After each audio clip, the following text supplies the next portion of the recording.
Stay tuned for the Joan Quinn Profiles. Joan served the state of California as a member on the Arts Council and on the Film Commission. She was formerly on the Architectural Commission and fulfilled 2 terms on the Fine Arts Commission for the city of Beverly Hills.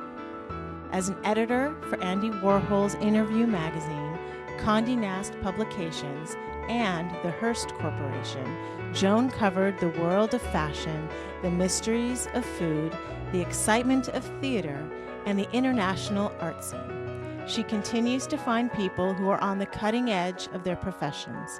Here's Joan Agajanian Quinn. Hi, I'm Joan Quinn, and welcome to the Joan Quinn Profiles.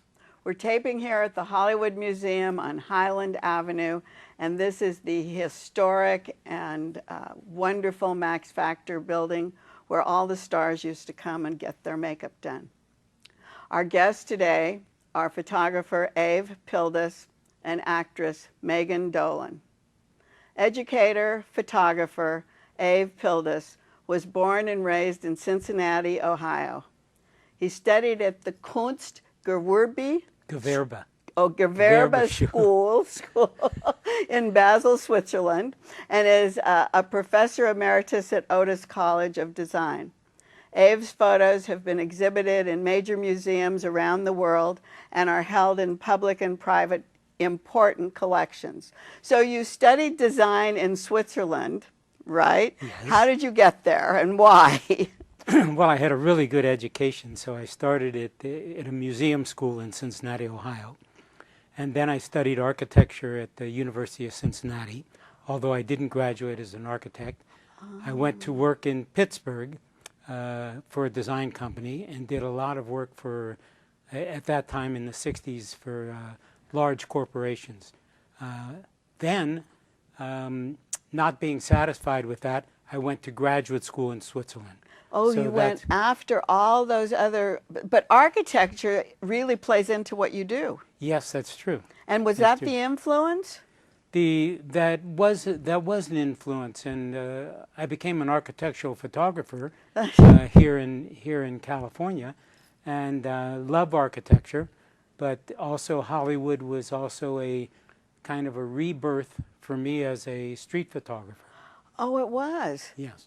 So, but in between here, you were in Pittsburgh. Was Warhol there at the time? Warhol was just outside of Pittsburgh, and yes. He was in college, probably. No, he must have been working then, right? He was working then, but I didn't have much to do with Warhol. I had to do with Westinghouse and U.S. Steel and Alcoa Aluminum. And that's when it was all like smoggy, wasn't it? Still, it was smoggy, but I also had a chance to meet Paul Rand, who was the premier American designer, and he was influential in my design interest and education. So. When you got to Capitol Records, how did you get there? Did the college lead you to Capitol, or the work that you'd been doing with all those, who were they? Well, kind of commercial people, right? I was an assistant professor at the Philadelphia College of Art, which is now the University of the Arts. And I came out to California in midwinter during a school break, and that convinced me that I didn't want to spend any more time in the snow. That was after Swiss. After the Swiss studies. After the Swiss studies. I see. So you got here, and how'd you get to Capitol Records? Well, I visited a friend who was also working at Capitol Records, and they asked me if I had a portfolio, and I said yes. It was in Philadelphia. I had driven out here. I drove back to Philadelphia. You just did it like that, right? Yeah, it was Christmas time, and when I got back to Philadelphia, there was a ticket waiting for me to come back to Los Angeles to show them my portfolio. Really? So I did that, and they said, "Do you want a job?" So and you became art director. That was a very big deal. It was, but there were a number of art directors. There were 3 at the time. But that was a big company, one of the biggest. It was nice. I mean, I was very excited about it. Shortly after I took the job, the Beatles broke up. Oh. And the Beatles were the biggest act that Capitol had. Yes. And at that, and because of that, Capitol Records just went crazy. There was a big internal grab for power, and Really? so I just said, "Oh, this is too wacko for me." And what were you doing there? Tell us a little bit about what you're doing. I was designing album jackets. Were you and photographing I people? was photographing some of them. One of my biggest, and I say that with a little smile on my face, was to photograph and design Hoyt Axton's album. Yeah. And Hoyt Axton was probably 300 pounds. And I didn't know that. Oh yeah, he was a very big man. And the album cover was a double album, and it folded out so that I didn't fit his whole face on the album, because he was that big. So there was just kind of the center of his face, and when it folded out, you could see more of him. But it was a lot like Hoyt Axton, who was a really nice man and became an actor afterwards. But he wrote some wonderful songs and was a good musician also. So you were in charge of doing the complete album cover. When you had a client or whenever they gave you something to do, you did the whole design? Sometimes I did that, and sometimes I would hire people to help me. I wasn't always the photographer. But I didn't stay there for very long, and I was happy to leave when I did. And it also brought you to where you wanted to come, I guess. Yes, that was the main point. It did bring me here. I love Los Angeles. I love Hollywood. It's been very, very good to me, and it's a wonderful place to live and take pictures. And we love it. I'm a native. But I have to go back to Capitol Records because it's the round building, and it's right down the street from where we are now at the Hollywood Museum. Yes. And it was all this group together, Capitol on one end and then the Hollywood Museum and all this area, that was Hollywood. And that's what you photographed at that time. It is. It's true. I mean, just after that, I started photographing Art Deco architecture in Los Angeles. We have this book, yes, which is great. And I did that because it looked so foreign to me in the environment. Where I came from, there might have been one or two buildings in Ohio that were in Cincinnati, Ohio, where there was Art Deco architecture. And I loved that then, and that was when I was growing up. So this is like a door of a... That's the door of a building, and I don't remember what building that is, but this is the cover is Bullock's Wilshire or City Hall. What is it? It's City Hall. It's City Hall. And that was a terrazzo sidewalk in front of Clifton's cafeteria. Right. But as a kid, I just mentioned Bullock's Wilshire, so here's a picture of Bullock's Wilshire. Yes, as a kid, I was always watching Superman jump out of the City Hall, on television when I was a kid. So I was familiar with the building, but it was really wonderful. The sunshine, the bright colors, this nice design. And I also think that was a golden age of architecture in America. This too, I love this. Yes, the Pan Pacific Auditorium. Pan-Pacific Auditorium. It was still standing when I was out here, and they had an occasional show there. So they kept the facade, thank goodness. Yes. It's very nice. And then you did a book on movie palaces. I couldn't escape the movies. But that's so deco too. Lots of neon and It is very deco, and some of the buildings were predated Art Deco, and some of them, in fact, some of them were built from plans that were in the 30s, but were interrupted by the war, and then were built afterwards, like a very famous theater in Denver, Colorado, that Marilyn Monroe opened. I forget the name of that. It's down by the Brown Hotel. Yeah. In downtown Denver. Is this the cover of it? I don't know. I don't think so. But the she opened that theater, and it was built after to Art Deco design, but after Art Deco had come and gone. Oh, isn't Not that really interesting? come and gone, But they kept the plans, and Oh, they yes. went ahead and did it. After the war. You've shot all over London, Milan, Zurich. What kind of work were you doing there?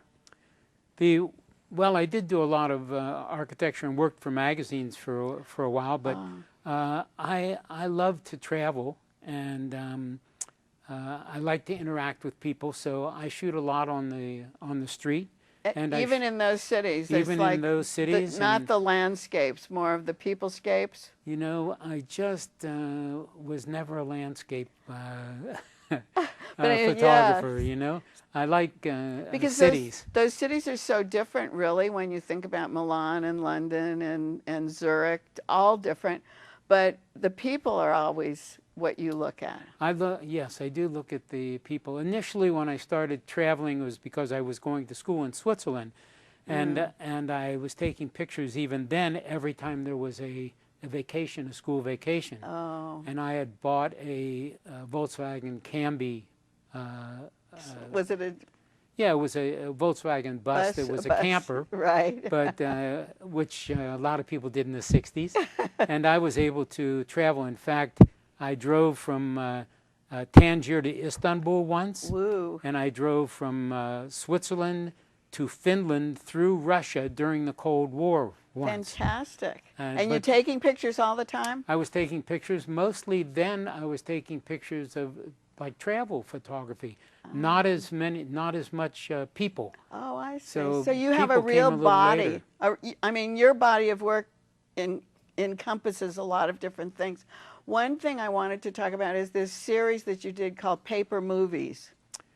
Paper movies are an outgrowth of me taking pictures of people on the street, and it's a study of pedestrian traffic. Oh. And pedestrian traffic is just how people move through the environment. Often they're set up in front of an architectural wall or a site or something that would be in contrast to the people going by it.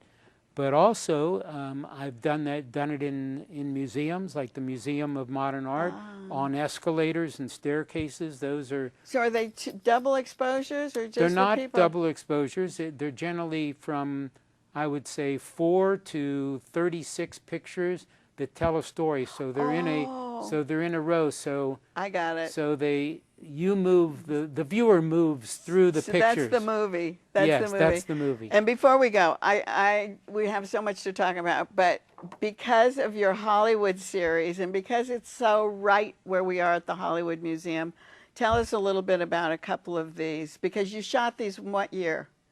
These were shot between 1972 and 1975. Wow. This one was shot in 1974. Do we call these historic? Do these become historic photographs? They do, yes, I would say so. And I hadn't looked at them for 40 years. Well, that's why I was asking. Yes. So let me go through these really quickly because I want to just show a few of them. This one. That's the Sundance massage parlor. I have to say I did not get a massage. I was a little bit intimidated by the posture and the size of this woman. And here's some very tall people too. Yes, there was a recruiting station on Hollywood Boulevard, and there may still be. So at that time there were a number of soldiers in uniform, and in the 70s, and they were willing to pose. In fact, people were much friendlier in those days, and not worried that I was going to put the pictures up on the internet. So they were willing to pose. That's a very good point, because you didn't have anything like that to put them up on. This is I shot Halloween in 1974 on Hollywood Boulevard. This is a very topical or current subject matter. That's a little crazy that these people are dressed in Ku Klux Klan outfits and a white woman with blackface on. So this is a very volatile photograph, especially now.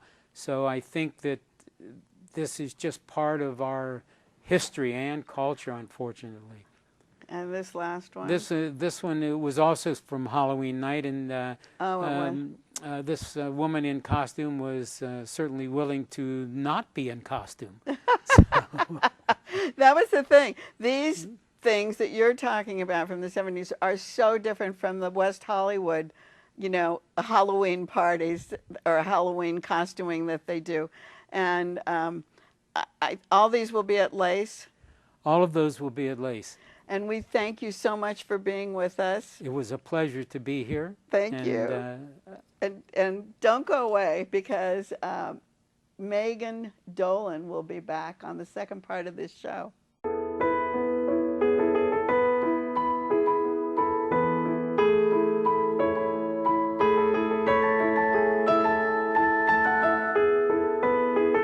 Hi, I'm Joan Quinn, and welcome back to the Joan Quinn Profiles. We're taping here at the Hollywood Museum on Highland Avenue, and I'm with playwright, performer Megan Dolan, who's a graduate of Cal State Long Beach. She studied acting with Carol D'Andrea, and writing with Holiday Reinhorn. Isn't that a great name? Megan's a founding member of the Elephant Theater and has acted in many of their productions. She's worked with a group called Playfair, which teaches new children about campus programs. And she's written and performed in solo shows. One was Blind Fish, one was Snack. So what did you study at Long Beach State? I studied theater arts. You did? I started out as a speech major and then changed my major to theater arts. Because they have a great art program. I've heard that they do, yes. And so when you were studying, were you studying writing and acting, or No, what were you going to do? I wasn't studying writing. I just, I fell in love with, well, what happened was a friend asked me to be in a scene from The Glass Menagerie, and I played Laura in The Glass Menagerie and fell in love with acting. And I was at Cal State Long Beach as a speech major and changed my major to theater arts. Oh, you did? Why did they choose you? Just because there Oh, was why did my friend? Yeah. Well, it was a guy I worked with at Marie Callender's, where I worked when I was in college, and he was a budding director, and he just thought I had a lot of the elements of Laura from The Glass Menagerie. Yes. But yes. he was in school too at the yes, time he was in there? school also. He was at Orange Coast College. That's where I did that scene. Yes. And so that was a big change? Yes, huge. Amazing, isn't it? Yes, yes, it was. And what were you going to do with speech? I don't know. I have no idea. And what are you doing with acting? You've been on the stage. I know you have. Yes, yes. So you studied theater arts. You studied writing in school too, or not? I can't say that I studied writing in school. No, I mean I took a playwriting class, but I don't think I finished the play. Writing it, right? Right. So then, how did you find these other teachers? How did you find D'Andrea? Carol D'Andrea. She, let's see, when I moved to LA right after college, and I was working at the Cheesecake Factory. I was a waitress for many years. Well, you have to, don't you? Yes. And a few friends of mine at the Cheesecake Factory were taking classes with Carol D'Andrea, and I went and audited her class, and it was the warmest acting class I'd ever been to. Like just the feeling of it was very supportive, and I really responded to that. And so then you took a writing class. Yes, a few years later, I took writing class with Holiday Reinhorn, who was an incredible writing teacher, and started writing my first solo show when I was in her class. Oh, so that's what happened. Then you were acting all the way along, though. Right, acting with the Elephant and some other plays also. Well, it's interesting because all the people in the Elephant are kind of like supporting each other. How did that start? Tell me what that is. Well, that started back at Cal State Long Beach. There were, David Fofi is the artistic director of the Elephant Theater, and I had one of my first acting classes with him at Cal State Long Beach. He was fresh out of the Navy, and he wanted to be on soap operas, and that's how he started acting. So Fofi was at Long Beach? Oh, yeah. Oh, yeah, he was yeah. too. I see. And so after college, him and I think it was 3 other guys rented a loft in downtown LA, and we would do plays in their loft. But just Long Beach State students, right? Pretty much. That's how it started. Right, absolutely, yes. I never knew that. Yeah. Because I've always known the Elephant Theater on Santa Monica Boulevard. Right. And are you part of that group? Yes, I am. Yes. So they named the theater after your group? Is that Well, it? Or you named it? we kind of, the Elephant members, when we got that space, a lot of the members are also carpenters and painters, so they really transformed it. And it got the names because that's, it was our space, and then it kind of kept that name. Well, who did you find talking about that? How did these people come together and form this group? Well, it was right after graduation. It was these 4 guys who got this loft, and they said, "Hey, we're going to do plays," and so we just started doing. But were they all 4 of them actors? Yes, all 4. But then, actors. how did you bring in like costume people and lighting people? And are they part of the group? Well, yes, and everybody kind of did everything at the beginning, and then as we grew, then we were able to attract people who had those skills. And then people come in and become a part of the group. Mm-hmm. As Exactly. far as that, I see, Yeah, I see. yeah. But you are trained to do all those things. You're trained to Right. do In a college, set, right? we learned. Yes. I was not very good at those things. So how did it keep together? Because it's really interesting to start something from college and to have it still is. going today. It And is. it's thriving. I love the Elephant Theater. I know, it's a fantastic group of people, and it feels like family. That really does. And they stayed together? Well, the people who, we're always bringing in new people, but the people who stick are the ones that really, that really bond together with us and just feel like they're family. like the core of it? Absolutely, yeah. Yes. That's great. Do they all write? Do they all perform still? They don't all write, but we definitely have a group of writers in the company. But Mr. Fofi is like the artistic director, Yes. I think, right? He is, And what yes. does he do? Choose what they're going to... He will. Well, we usually do a reading series, and we'll read a lot of plays throughout the year. But he's really the backbone of it and makes the decisions. Yeah. And you still live in Long Beach. Well, I lived up here for 15 years and just Oh. moved back when we had my daughter, because I had my son, and he was a really difficult baby that didn't sleep. And so when I was pregnant with my daughter, we moved to Long Beach to be closer to my family So that they they could could help. Oh, Yes. oh, so you were here actually was. really hands-on then? Yes. Oh, Because yes. I was going to say, how did you drive back No. and forth so much? Oh, all No, right. I've just started doing that. Yeah. You've been involved in a lot of women's festivals, of women's theater. Tell me a little bit about that. Well, just recently I was in the Los Angeles Women's Theater Festival, and I did an excerpt from my show for the Fringe Festival for that. And what are they? Is it a group, the women's theater? Well, it was last summer. I had to submit, no, it's not called video anymore, but I had to submit, a clip of my video. show, right? And was asked to be in it, and it was like a 4-day festival in March. Just for women? Just for women solo shows. It was called Solo But Not Alone. I see. Yes. Just for women solo shows. Yes. And that show is Blind Fish? No, I'm sorry. That was Snack. Blind Fish was in 2000 and 2001. So But that was 15. also for that, wasn't it? No, this was for I know what you're talking about. I did it at the Elephant originally, my solo Blind show. Fish. And then I did it for 15 Minutes of Femme, which was a solo show competition. That's Yeah. what I thought, 15 Minutes of Femme. Yes. So we were back to the women's Exactly, thing again. yes. So was Blind Fish a memoir? Yes, it was that one. I was, just leaving my 20s when I wrote it.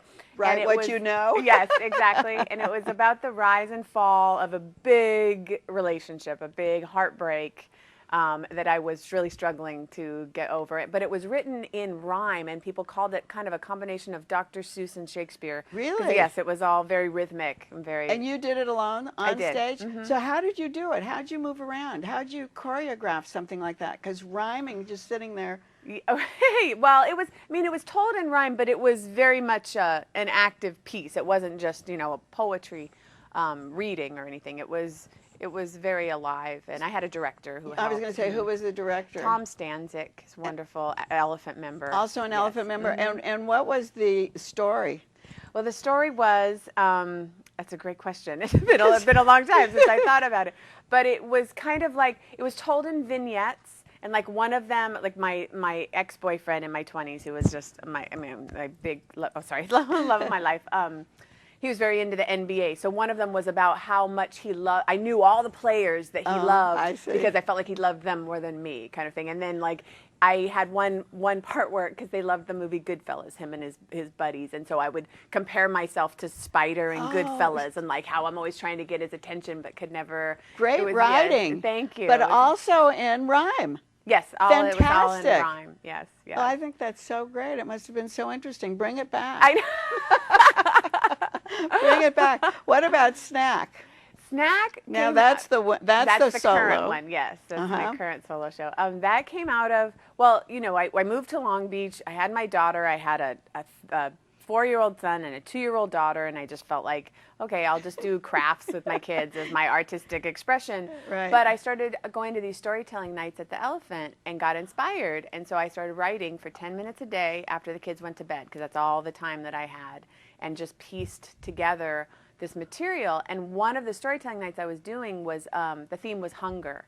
And so I started noticing that every day I needed this smoothie, this peanut butter and banana smoothie. Like I needed it. Like I could not, I would think about it, I would plan, you know, when I would have it. And so I started exploring what that was about and traced that back to these foods in my childhood that got me through when my parents divorced and my mom joined this kind of cult. And I my know dad, this was very funny. Yeah. Is all this in the play? Yes, it's all in Oh, the so play. tell us a little bit more about it. So it was like an addiction almost. It became an addiction. The smoothie? Yeah. Yes, it was. I did. I still actually have it very often.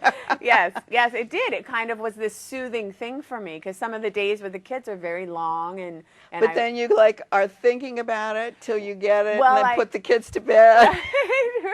right. Or do you take No, it in between? I would make some for them as well, and then I would Really? have yeah. Although now they've changed and they like a different flavor of smoothie than I Oh do. dear. So it's pretty true then. Yes, it's very true. It's pretty true.